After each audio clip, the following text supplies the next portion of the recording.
Bonjour, ici Francine pour les carnets de Francine. J'ai décidé de faire une continuité suite au sujet des peines d'amour.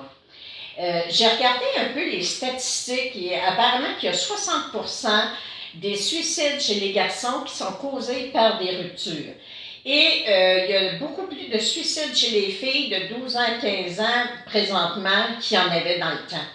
Et je trouve que c'est très important de revenir un peu sur ce sujet-là parce que je me souviens, oui, que ma première peine d'amour que j'ai eue, c'était comme, on dirait qu'on est devant rien.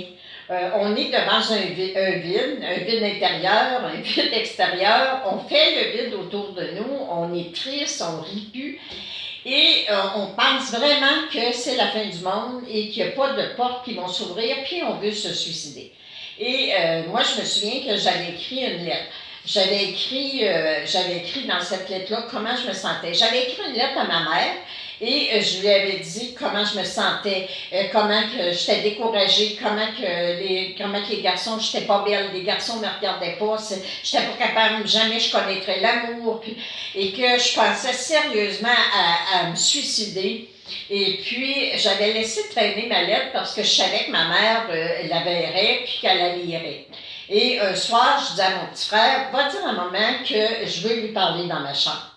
Alors, c'est sûr que quand tu es 13 personnes dans une maison, les moments de recueillement entre deux personnes étaient assez rares, donc il fallait quasiment les céduler. Alors, ma mère vient me rejoindre dans ma chambre et je lui dis, est-ce que tu as lu la lettre? C'est sûr que ma mère me dit non, qu'elle n'avait pas lu la lettre, elle n'était pas pour me dire que oui, ça arrivait qu'elle fouillait dans mes affaires.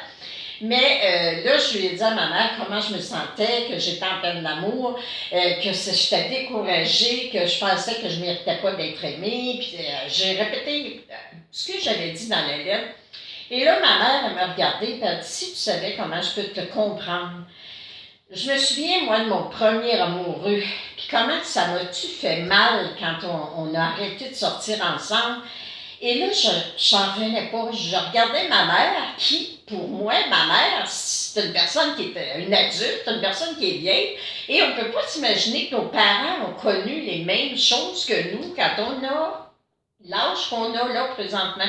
Alors là, j'écoutais ma mère me parler de sa peine d'amour, je la regardais et je comprenais, il y avait un lien qui s'établissait entre nous deux parce que là, je comprenais que ma mère me comprenait.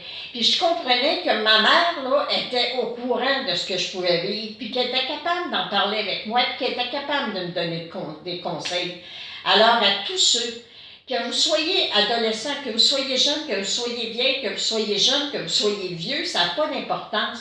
Trouvez-vous quelqu'un, il y a toujours quelqu'un qui est là pour vous écouter, puis pour vous montrer. Aujourd'hui, j'en suis la preuve vivante. S'il avait fallu qu'à 13 ans, je mette ce geste-là à exécution, je ne vivrais pas les choses si merveilleuses que la vie m'a apportées durant tout ce temps-là, et ce, pour encore bien du temps.